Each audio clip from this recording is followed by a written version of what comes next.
నమస్తే, నేను Vaishnavi. Welcome to master కి టీవీ. ఇది సామాన్యుడి స్వేచ్ఛకు సంకేతంగా డీటెయిల్స్ చూసుకున్నట్లయితే కాంగ్రెస్ ప్రభుత్వం ప్రజాస్వామ్యాన్ని ఖూనీ చేస్తోందని బీఆర్ఎస్ పార్టీ ఆరోపించింది. తెలంగాణ అసెంబ్లీ మీడియా పాయింట్ వద్ద మాట్లాడటానికి వెళుతున్న బీఆర్ఎస్ ఎమ్మెల్యేలను మార్షల్స్ అడ్డుకున్న తీరుపై ఆ పార్టీ మండిపడింది. అసెంబ్లీ నడుస్తుండగా మీడియా పాయింట్ వద్ద ఎమ్మెల్యేలు మాట్లాడడానికి ఎప్పుడూ నిబద్ధత పెట్టారని ఎమ్మెల్యేలు చీఫ్ మార్షల్ను ప్రశ్నించారు. నిబంధన ఉంటే తమకు చూపించాలని కోరారు. అసెంబ్లీ లోపల మాట్లాడటానికి అవకాశం ఇవ్వరు, అసెంబ్లీ బయట కూడా మీడియాతో మాట్లాడేందుకు అనుమతి కూడా ఇవ్వరా అంటూ నిలదీశారు. నిబంధన లేకుండా ఎలా ఆపుతారు? ఇదేమి రాజ్యం, ఇదేమి రాజ్యం, కంచెల రాజ్యం, పోలీస్ రాజ్యం అని ఎమ్మెల్యేలు నినాదాలు చేస్తూ నిరసనకు దిగారు.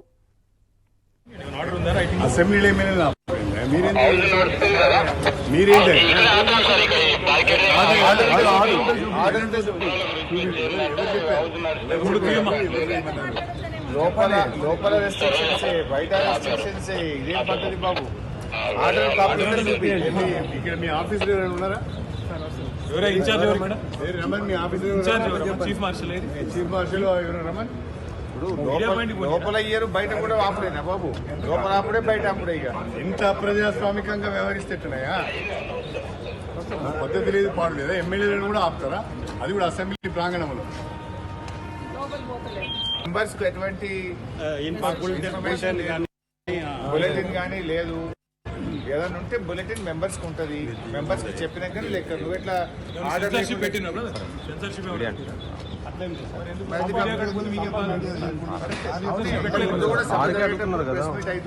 22 నిబంధనలు ఉన్నది. కొత్త నిబంధన చెప్పాలి కదా.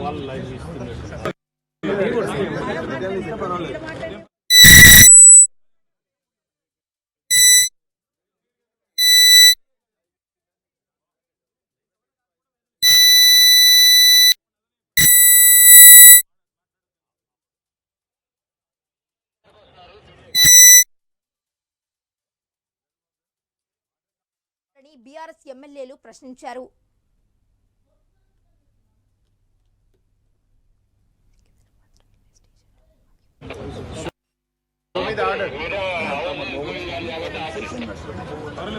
ఆర్డర్ ఇవ్వండి, ఆర్డర్ ఉంటే చూపియండి. అసెంబ్లీలో ఏమైనా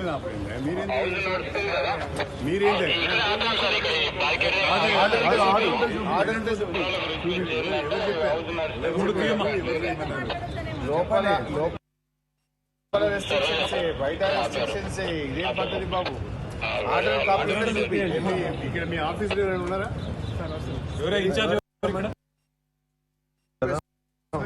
లైవ్ 22 నిబంధనలు ఉన్నది. కొత్త నిబంధన చెప్పాలి కదా.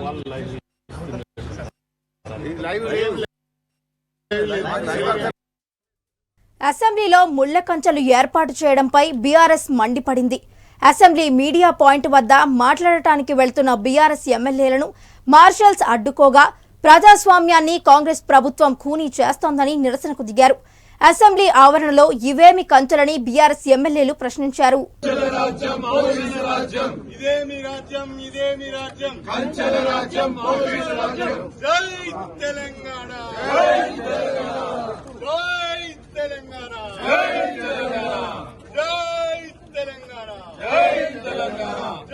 అంబేద్కర్ కోనసీమ జిల్లా అమలాపురం ఆర్టీసీ కాంప్లెక్స్ ను 45 కోట్ల రూపాయలతో అత్యాధునికంగా నిర్మిస్తున్న రాష్ట్ర రవాణా శాఖ మంత్రి పినిపే విశ్వరూప్ అన్నారు. ఆర్టీసీ ఎండీ ద్వారకా తిరుమలరావుతో కలిసి అమలాపురం ఆర్టీసీ డిపోలో ఆధునిక బస్ కాంప్లెక్స్ ను శంకుస్థాపన చేశారు. ఈ సందర్భంగా ఆర్టీసీ ఎండీ మాట్లాడుతూ ప్రస్తుతం మంజూరైన 5 కోట్లతో పాటు మరో 3 కోట్లు వెచ్చించి గ్రౌండ్ ఫ్లోర్ నిర్మాణం పూర్తి చేస్తామని అన్నారు. ఈ కార్యక్రమంలో ఎమ్మెల్సీలు ఇళ్ల సత్యనారాయణ, బొమ్మి ఇజ్రాయిల్, డాక్టర్ పినిపే శ్రీకాంత్, సంసాని నాని, చెల్లుబోయిన శ్రీను తదితరులు పాల్గొన్నారు.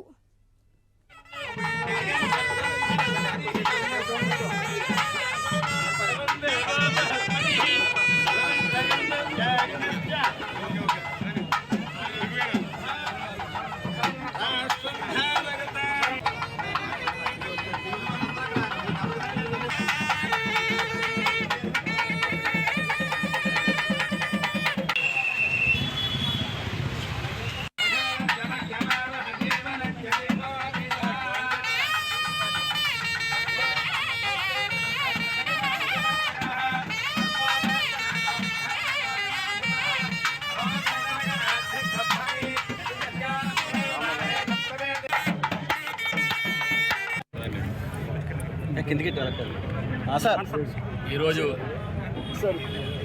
బిఆర్ అంబేద్కర్ కోనసీమ జిల్లా ప్రధాన కేంద్రమైనటువంటి అమలాపురంలో నూతన బస్ టెర్మినల్ నిర్మాణానికి నేను అదేవిధంగా మా ఎండి ద్వారకా తిరుమలరావు గారు శంకుస్థాపన చేయడం జరిగింది. ఇది మొదటి విడతలో 5 కోట్లు రిలీజ్ చేయడం జరిగింది. ఈ గ్రౌండ్ ఫ్లోర్ మొత్తం 9 నెలల్లో పూర్తవుతుంది. మొత్తం ఈ కాంప్లెక్స్ నిర్మాణం పూర్తయ్యేసరికి దాదాపు 45 కోట్ల వ్యయంతో ఈ యొక్క నిర్మాణం చేపడుతున్నాం. First floor, second floor PPP మోడల్లో వెళ్ళి కమర్షియల్గా దీన్ని బహుశా విజయవాడ తర్వాత దానికంటే అత్యాధునికంగా ఈరోజు ఈ టెర్మినల్ నిర్మాణం కాబోతుంది. ప్రధానంగా జిల్లా హెడ్ క్వార్టర్ దృష్ట్యా అదేవిధంగా రవాణా శాఖ మంత్రిగా నేను కాబట్టి దీన్ని అత్యంత సుందరంగా అదేవిధంగా కోనసీమ ప్రతిష్టను పొందించే విధంగా ఈ బస్ టెర్మినల్ నిర్మాణం కాబోతుంది. ఈ కోనసీమ ప్రజలకు అందుబాటులో 9 నెలల్లో ఫస్ట్ ట్రైన్ తీసుకురావడం జరుగుతుంది. తర్వాత దశల వారీగా పూర్తిగా 45 కోట్ల వ్యయంతో ఈ బస్ టెర్మినల్ నిర్మాణం కాబోతుంది. కడప జిల్లా బద్వేలో స్థానిక 7వ వార్డులో జగనన్న కాలనీ ఇంటి పట్టాలు స్థానిక సత్యమ్మ గుడి దగ్గర ఏర్పాటు చేసిన సమావేశంలో ఎమ్మెల్యే డాక్టర్ దాసరి సుధా చేతుల మీదుగా అర్హులకు పంపిణీ చేశారు. 2 వార్డులకు సంబంధించి పట్టాలు పంపిణీ చేసినట్లు కౌన్సిలర్ గానుగపెంట సమత రమేష్ బాబు తెలియజేశారు.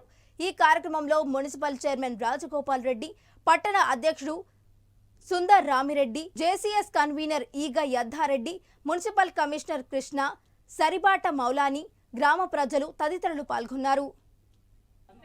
మంచి చేసే వాళ్ళకి మనం ఓటేస్తాం, అంతే కదా.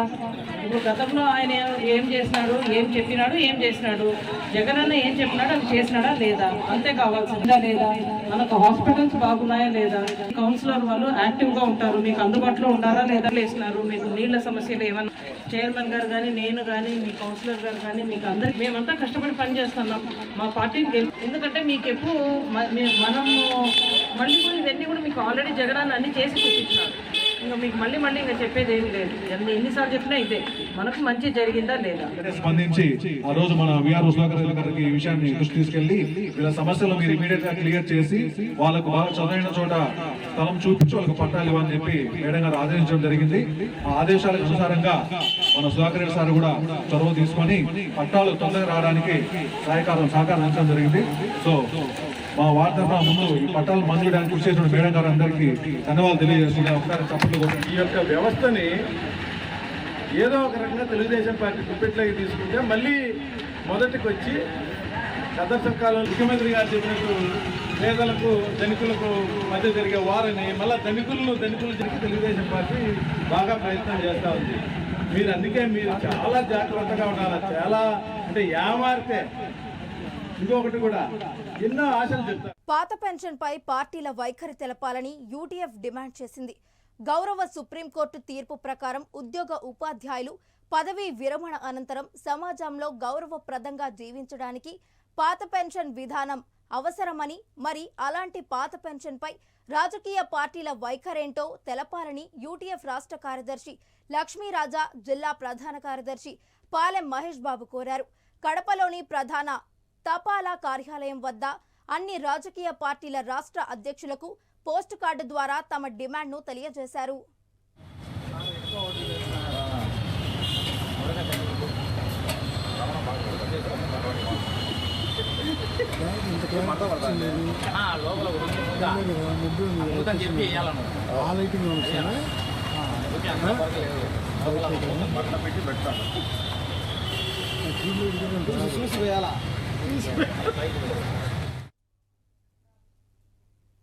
దేశ ప్రజల సంక్షేమం కోసం ప్రధానమంత్రి నరేంద్ర మోడీ ఆధ్వర్యంలోని ప్రభుత్వం ఎన్నో సంక్షేమ పథకాలు అమలు చేస్తూ కోట్ల కుటుంబాల జీవితాలలో బీజేపీ వెలుగు నింపుతుందని, అందుకోసమే బీజేపీ నేత పిఎల్ శ్రీనివాస్ చెప్పారు. హైదరాబాద్ సోమాజిగూడ ప్రెస్ క్లబ్లో ఆయన మాట్లాడుతూ తనతో పాటు తన కుమార్తె అలేఖ్య కూడా బీజేపీ పార్టీలో చేరుతున్నట్లు తెలియజేశారు. గత 4 దశాబ్దాలుగా హైదరాబాద్ నగరంలోని విద్యా సంస్థల వ్యవస్థాపకుడుగా ఉంటూ కాంగ్రెస్, బీఆర్ఎస్ పార్టీలో రాష్ట్ర జాతీయ స్థాయిలో వివిధ హోదాల్లో పనిచేసిన తాను ఈ దేశానికి దశ దిశ బీజేపీ మాత్రమేనని భావిస్తున్నట్లు తెలియజేశారు. గంటలకు అక్కడ కార్యక్రమం మొదలవుతుంది. మీరంతా వచ్చి మీ యొక్క ప్రెస్ మిత్రులు అంటే మాకు ప్రాణం. ఈరోజు మాకు ప్రెస్ వాళ్ళే కానివ్వండి, లేకపోతే అడ్వకేట్సే కానివ్వండి, పోలీస్ డిపార్ట్మెంటే కానివ్వండి, లేదా ఎడ్యుకేషనిస్టే కానివ్వండి, సామాన్య ప్రజలందరూ కూడా మాకు ఎప్పుడు సపోర్ట్గా ఉంటారు. కాబట్టి మీరు కూడా అందరూ సపోర్ట్ చేసి మనల్ని ఆశీర్వదించి ఆ పార్టీకి సహాయపడడానికి మీరందరూ కూడా మాకు శక్తికి ఇస్తారని చెప్పేసి నేను ఆశిస్తాను. సార్, ఇప్పుడు అవకాశాలు లేకనే బీఆర్ఎస్ నుంచి ఇటు వస్తున్నారు కదా. అవకాశాలని కాదు, మేము ప్రజల్లో వెళ్ళి ప్రజలకు సహాయం చేయడానికి, ప్రజలకు ముందుకు చేద్దామంటే మమ్మల్ని వాడుకోలేదు, మా శక్తిని యూటిలైజ్ చేయలేదు. ఈరోజు చెప్తా ఉన్నారు, నేను చెప్పాను, నిజంగా నాకు బాధేస్తూ ఉంటాను టీవీలో చూస్తే. ముఖ్యమంత్రి చేసే మనం పులిలాగా ఉండాలని, మేము పులిలాగా ఉండాలని మీ పార్టీలో తీసుకొని పిల్లిలాగా చేశారు. మేము మళ్ళీ పులిలాగా వెళ్ళాలని మేము బయటికి వెళ్తున్నాం. హామీ వచ్చింది సార్? హామీ ఏం లేదు, నాకు హామీ ఏం అవసరం లేదు. ఎక్కడ హామీ తీసుకోలేదు, నేను ఎప్పుడు తీసుకోలేదు. ఇప్పుడు కూడా మాకు హామీ అవసరం లేదు. మాకున్నటువంటి క్యాడర్, నేను అదే చెప్తా ఉన్నాను, నాకు ప్రెస్ మిత్రులే కానివ్వండి, అడ్వకేట్సే కానివ్వండి, పోలీస్ డిపార్ట్మెంటే కానివ్వండి, ఎడ్యుకేషనిస్టే కానివ్వండి, సామాన్య ప్రజలందరూ కూడా మాకు సపోర్ట్ చేస్తారు. కాబట్టి మా యొక్క టీం వర్క్ను మేము ఉపయోగించుకొని ఈ రాష్ట్రానికి, ఈ దేశానికి ఒక ఉపయోగపడేట్టు, ముఖ్యంగా యువకులకు, మహిళలకు, ఇక్కడ ఉన్నటువంటి మేధా నేరాల నియంత్రణతో పాటు ర్యాగింగ్పై ప్రత్యేక దృష్టి సారిస్తామని రామగుండం పోలీస్ కమిషనర్ శ్రీనివాస్ అన్నారు. రామగుండం పోలీస్ కమిషనర్గా బాధ్యతలు స్వీకరించిన ఆయన మీడియాతో సమావేశం ఏర్పాటు చేశారు. రామగుండం పోలీస్ కమిషనర్ పరిధిలోని పెద్దపల్లి, మంచిర్యాల జిల్లాల్లో ఫ్రెండ్లీ పోలీసింగ్ అమలు చేస్తామని అన్నారు. మరోవైపు ఈరోజు బాధ్యతలు చేపట్టిన శ్రీనివాస్కు పోలీసు అధికారులు స్వాగతం పలికారు. ముందుగా కమిషనరేట్కు చేరుకున్న కమిషనర్ పోలీసుల నుంచి గౌరవ వందనాన్ని స్వీకరించారు. కమిషనరేట్ పరిధిలో గంజాయి అక్రమ రవాణాలను అడ్డుకుంటామని, అలాగే మెడికల్ కాలేజీలలో ప్రత్యేక పోలీసు విభాగాన్ని ఏర్పాటు చేసి ర్యాగింగ్పై అవగాహన కల్పిస్తామని అన్నారు. అసాంఘిక కార్యకలాపాలకు పాల్పడే వారిపై చట్టపరమైన చర్యలు తీసుకుంటామని సిపి హెచ్చరించారు.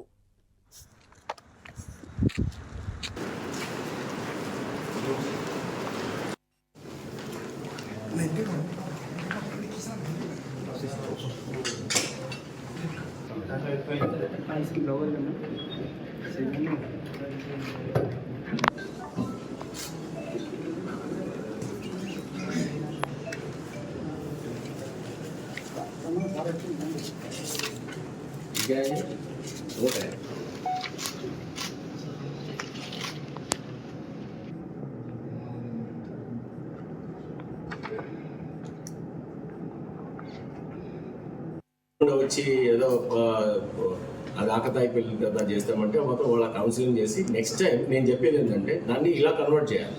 ఒక మెంటర్గా ఉండాలి. సీనియర్ అన్నప్పుడు మెంటర్.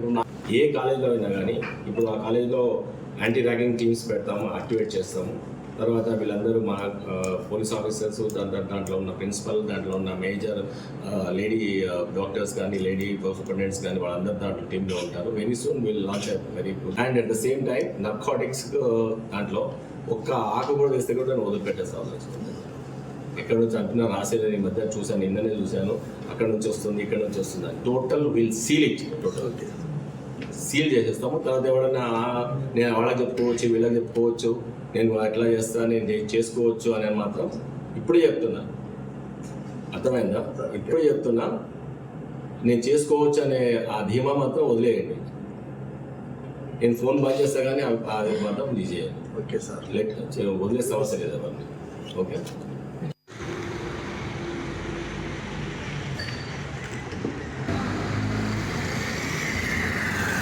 రాష్ట్ర వ్యాప్తంగా 50 రోజుల పాటు పండుగ వాతావరణంలో ఉత్సాహంగా సాగిన ఆడుదాం ఆంధ్ర క్రీడా పోటీలు తుది ఘట్టానికి చేరి సూపర్ సక్సెస్ అయ్యాయి. మట్టిలోని మాణిక్యాలను ఒడిసి పట్టే మహాయజ్ఞం విశాఖ సాగర్ తీరంలో ఉవ్వెత్తు ఎగిసిపడింది. గ్రామ స్థాయి నుంచి యువతలో క్రీడా స్ఫూర్తిని నింపుతూ ఆరోగ్యకర సమాజ నిర్మాణానికి వైఎస్ జగన్ ప్రభుత్వం తలపెట్టిన ఈ ప్రతిష్టాత్మకమైన కార్యక్రమం కన్నుల పండుగగా జరిగింది. వైఎస్ఆర్ ఇంటర్నేషనల్ క్రికెట్ స్టేడియంలో జరిగిన ముగింపు వేడుకలకు ముఖ్యమంత్రి జగన్మోహన్ రెడ్డి హాజరై ఏలూరు, వైజాగ్ జట్ల ఫైనల్ మ్యాచ్ను వీక్షించారు. చప్పట్లు కొడుతూ క్రీడాకారులను ఉత్సాహపరిచారు. అనంతరం ఆయన ప్రసంగిస్తూ ఆరోగ్యం, వ్యాయామం పట్ల అవగాహన పెరగడం చాలా అవసరమని చెప్పేందుకే ఆడుదాం ఆంధ్ర ఉద్దేశమని అన్నారు.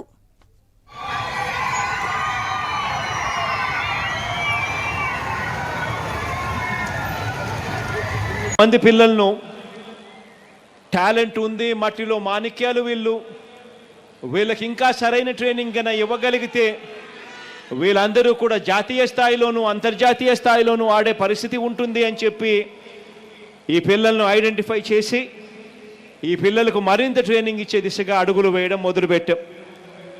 ఇందులో పవన్ అని విజయనగరంకు సంబంధించిన అబ్బాయి, అదే రకంగా కేవీఎం విష్ణు వర్ధని అని చెప్పి ఎన్టీఆర్ జిల్లాకు సంబంధించిన చెల్లెమ్మ, వీళ్ళిద్దరినీ కూడా చెన్నై సూపర్ కింగ్స్ను వీళ్ళిద్దరినీ కూడా దత్తకు తీసుకొని మరింత ట్రైనింగ్ ఇచ్చే దిశగా అడుగులు వేయించే కార్యక్రమానికి శ్రీకారం చుట్టారు. అదేవిధంగా శివ అని అనపర్తికి సంబంధించి ఈస్ట్ గోదావరికి సంబంధించిన పిల్లాడిని, కుమారి గాయత్రి కే గాయత్రి అని కడప జిల్లాకు సంబంధించిన చెల్లెమ్మను, వీళ్ళిద్దరిని ఆంధ్ర క్రికెట్ అసోసియేషన్ దత్తత తీసుకోవడానికి ముందుకొచ్చింది. వీళ్ళల్లో కూడా ప్రతిభ ఉంది.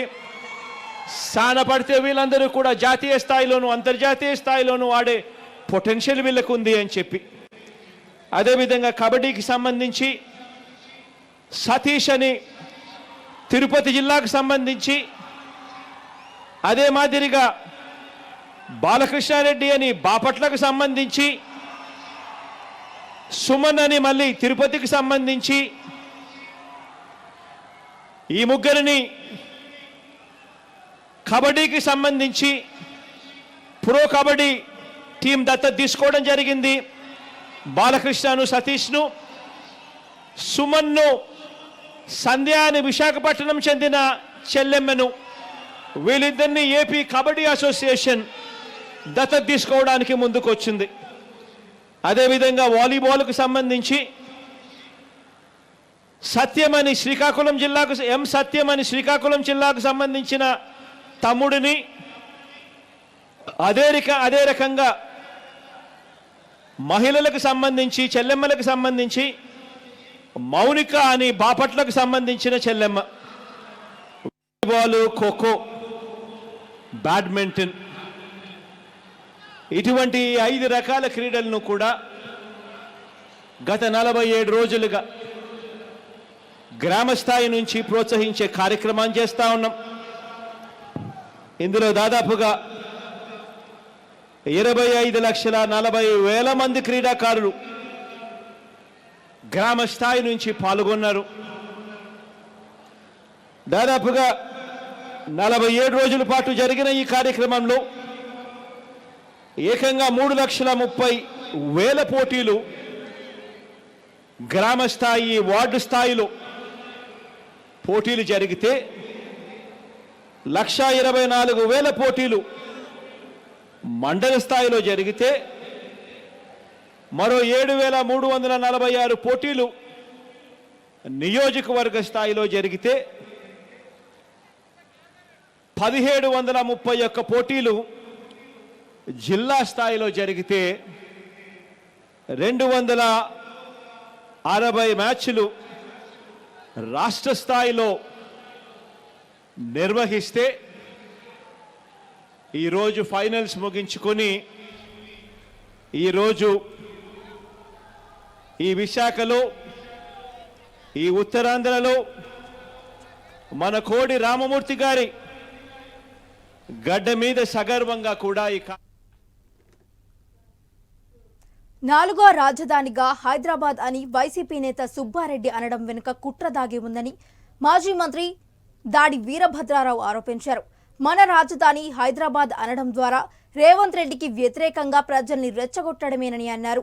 వైసీపీ నేతలు మతి భ్రమించి మాట్లాడుతున్నారని, హైకోర్టులో అమరావతి రాజధాని అని ఈ ప్రభుత్వమే కౌంటర్ దాఖలు చేయలేదా అని ఆయనను ప్రశ్నించారు. స్టీల్ ప్లాంట్ ప్రైవేటీకరణకు వ్యతిరేకంగా వైసీపీ ఒక్క పోరాటం చేయలేదని ఆయన ఆరోపిస్తూ, విశాఖలో కొండల్ని వైసీపీ నేతలు నమిలి మింగేశారని అన్నారు. ఇది న్యాయమైనది, ఎవరైనా హర్షించేటువంటి భావమైనది. ఆంధ్రుల ఆత్మాభిమానంతో చెలగాటమాడేటువంటి ప్రక్రియ కాదా ఇది? మతి ఉండే మాట్లాడుతున్నారా, మతి పోయి మాట్లాడుతున్నారా, మతి భ్రమించి మాట్లాడుతున్నారా? ఇంకా ఆటాడుకుంటారా ప్రజలతో? ఎప్పుడైతే స్టేట్లో కౌంటర్ ఇవ్వడం జరిగింది హైకోర్టులో, Andhra Pradesh Amaravati is the capital of Andhra Pradesh అని ఈ ప్రభుత్వమే హైకోర్టులో ఎఫిడవిట్లు, కౌంటర్ 2 కూడా దాఖలు చేశారు. తర్వాత పార్లమెంట్లో కన్సర్న్ మినిస్టర్ రిప్లై ఇచ్చారు, ఆంధ్రప్రదేశ్కి క్యాపిటల్ అమరావతి అని. గజెట్ నోటిఫికేషన్ అయింది. నేషనల్ మ్యాప్లో ఆంధ్రప్రదేశ్ రాజధానిగా అమరావతి గుర్తింపబడింది. ఇన్ని జరిగిన తర్వాత ఏంటి విశాఖపట్నం ప్రజల్ని ఇంకా ఇంకా ఇంకా మభ్యపెట్టేటువంటి ప్రయత్నాలు కాదా ఇది? వచ్చిందో పోతుందో అది వేరే విషయం, కానీ ఇక్కడ రేట్లు పెరిగిపోయాయి. విశాఖపట్నంలో ఒక 50 లక్షలతో ఒక అపార్ట్మెంట్ కొనుక్కుందాం అనుకున్నటువంటి వారు ఈవేళ అపార్ట్మెంట్ వారు ఓనర్స్ని అడిగితే ₹1 కోటి దాటి చెప్తున్నారు. 2 కోట్ల వరకు కూడా వెళ్ళినటువంటి పరిస్థితులు ఉన్నాయి. ఇది మనం మిగిలింది. ఆయన చేసింది లేదు, ఏమీ లేదు. కానీ ఇక్కడ మధ్యతరగతి ప్రజలు రేట్లు పెరిగిపోయి సొంత ఇల్లును కొనుక్కోలేనటువంటి పరిస్థితి తీసుకొచ్చారు. ఇదేనా వాళ్ళు సాధించింది? విశాఖపట్నం క్యాపిటల్ అని సాధించింది ఏంటి? మధ్యతరగతి ప్రజల తాలూకు బ్రతుకుల్ని అతలాకుతలం చేయడం. కాంగ్రెస్ పార్టీకి మరో షాక్ తగిలింది. సార్వత్రిక ఎన్నికలకు ముందు పార్టీ నుంచి పలువురు బయటకు పోతున్నారు. తాజాగా మాజీ ప్రధాని దివంగత లాల్ బహదూర్ శాస్త్రి మనవడు విభాకర్ శాస్త్రి కాంగ్రెస్ కు రాజీనామా చేశారు. ఏఐసీసీ జాతీయ అధ్యక్షుడు మల్లికార్జున ఖర్గేకు ఆయన రాజీనామా పత్రాన్ని అందించారు. గౌరవనీయులైన కాంగ్రెస్ అధ్యక్షుడు శ్రీ ఖర్గేజీ సార్, నేను ఇండియన్ నేషనల్ కాంగ్రెస్ ప్రాథమిక సభ్యత్వానికి రాజీనామా చేస్తున్నాను అని సింగిల్ లైన్లో లేఖను పంపినట్లు సోషల్ మీడియా అనుసంధాన ఎక్స్ వేదికగా ట్వీట్ చేశారు.